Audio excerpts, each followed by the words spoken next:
Okay, so now we need to discuss the response to the logical problem of evil. We already got a little bit of it when we discussed the story of the general. Remember, the general had good reason to allow something bad to happen up front so that he could stop even worse things from happening in the future and secure the greater good. And so, in responding to the logical problem of evil, the person who wants to defend the idea that God exists in the same world that evil exists will say God is doing something very similar. And here's where we get the free will defense. Excuse me. So the free will defense says that our first two claims, or premises 1 and 2, are not inconsistent with one another. The atheist was mistaken. A three-o God and evil can exist in the same world because God has to give us free will, and that free will just come with a choice to do evil, so some evil will exist. So let's think about the following two possible worlds. All right, so excuse me, think of ways the universe could have unfolded, right? So God could create each of these two following worlds. He could create a world in which we don't have any free will, and there'd be no evil there, right? Because we don't have the choice to do evil. God could eliminate our free will, make sure we always do the right thing or a good thing, so there'd be no evil in that world. But we'd have no free will, remember. That's the important part. Now, in this second world, God decides to give us free will.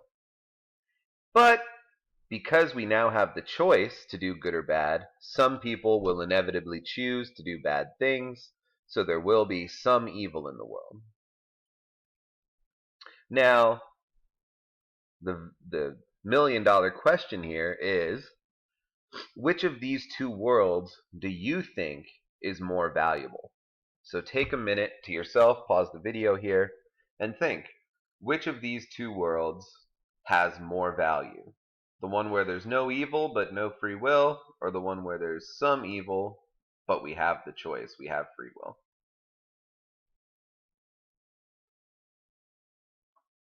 Okay, so hopefully you paused and thought about that for a second. Now, the person who's giving us the free will defense is going to say that world 2 over here is the more valuable world. Now, if you agree with that, good, we can just move on. But for those of you who disagree, we need to try and motivate this a little bit. So, if you think that world 1 is the more valuable world, you'll need to explain why. Because for many of us, it's just clear that world 2 is the more valuable world. Right? And why might we think this? Well, in a world where we don't have free will, it's not very impressive when we choose to do the right thing, right? So we're here. Imagine ourselves in world 1. And now I walk into a room and I say, hey, look, guys, I've never lied. I've never stolen. I've never murdered. I've never injured anybody, right? I've never done anything evil. Your response shouldn't be to clap and praise me and say, good job. Your response should be, well, you didn't have the option to do evil. So we're not going to praise you for never doing anything evil. That's just what you had to do, right? So our good actions mean less in world 1. We didn't even have the option to do bad, so when we chose to do good, it doesn't seem very valuable. In world 2, however, all of our choices now to do good seem to have value. So if I walk into the room again, but this time we're in world 2, and I say, hey guys, I've never cheated, I've never lied, I've never stole, I've never murdered, I've never injured, so on and so forth. I've never done a single evil act. You should say, wow, that's impressive, right? You can be tempted by evil at every corner, and yet you've always made the right choice. You've always chose to do good, right? And that seems like something I've done that's actually valuable, right? So all of our good choices in World 1 seem to be lacking value because we were sort of obligated to always do that thing, right? We never had the choice to do otherwise. In World 2, it seems like all of my good actions have a lot of value because I could refrain from doing something good. I have the free will to choose evil or to choose neutrality, but instead I'm choosing good, right? And so that seems valuable. So the defender of this free will argument will say, look, it's just clear that World 2 is the more valuable world.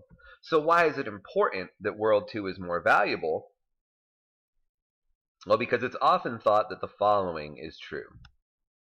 God must create the best possible world. If that's true, then he has to create world number 2, right? The best possible world is one where we have free will. So it seems to be World 2 where there's free will and some evil. Thus, our two initial claims were not inconsistent. We should actually expect to find evil in a world created by the 3-0 God. And because he has to create the best world is the one where there is free will, because that gives our choices to do good value. And once we have that value, God's saying the universe is now a better place, right? Because we get all of this extra value from our choices to do good. So, if that really is the best possible world, which we've already discussed, there's some reason to think that's true, then we should expect there to be evil in the world, because the 3-0 God has to create a world in which we have the option to do bad. Okay. So a lot of that seems pretty intuitive, right? If we are giving the free will defense, we'd say the premises aren't inconsistent. We should just expect evil in the world because a world with free will has more value and God has to create the best possible world. Now, so far, the only part we haven't defended is this claim. God must create the best possible world. So why couldn't God create the second best world, right? So one in which we don't have full free will, but we have free will every time it comes to choosing to lie or not, right? So imagine two worlds now. We have one world where there's just total free will, right? So let's assume that's our world. Total free will here. So we have the choice to do bad or good, and we have that choice among a range of options. Now imagine world 2, where God doesn't give us free will in all of our actions. Really, he controls most of what we do. But when it comes to every opportunity we have to lie or tell the truth, there he gives us free will. Both have free will in some sense, so both can have value from choices, right? But it seems like World 1 is still the best world, right? Because we have the opportunity to make these choices among such a different range of actions. And so we can bring more value into the world when we choose not to murder, not to lie, not to steal. Where in World 2, we can only bring value into the world when we choose not to lie. Right? But why can't God be free to choose either of those worlds? Why couldn't he create the first or the second? They're still both going to bring positive value because they both have some type of free will. Why might the theist think he has to create the first world? Well, it's supposed to be because God is a perfect being, right? So God is perfectly good, so he's going to have to bring the world into existence which has more value in it. He can't bring a world with lesser value in because that would fail to accord with his perfect goodness. And so his perfect goodness requires that he creates the best possible world, because when he does so, he's bringing the most value, positive value, into the universe. And the best possible being has to produce the best possible value. At least that's the idea. Okay, so sort of summarize our entire discussion, right? The logical problem of evil begins because they think there's an inconsistency in the claim that the three-o God exists and evil exists. The next claim is to say, well, evil clearly exists, so the three-o God must not exist. But the theist has two responses, right? One, you're wrong to say, atheist, that these two claims are inconsistent. They're actually not. And when we add a third claim, when they do finally become inconsistent, we see it's not because God exists and evil exists, it's because the atheist has made the false assumption that the three-o God will prevent the existence of any evil whatsoever. But as we saw through the general example and the free will defense, it's just simply not true that the three-o God will eliminate all possible evil. In fact, the three-o God has to create. He doesn't have another choice. The three-o God has to create, if he's going to create a world in which we have free will, because that world has the most value possible, and the best possible being has to bring into existence the best possible valuable world.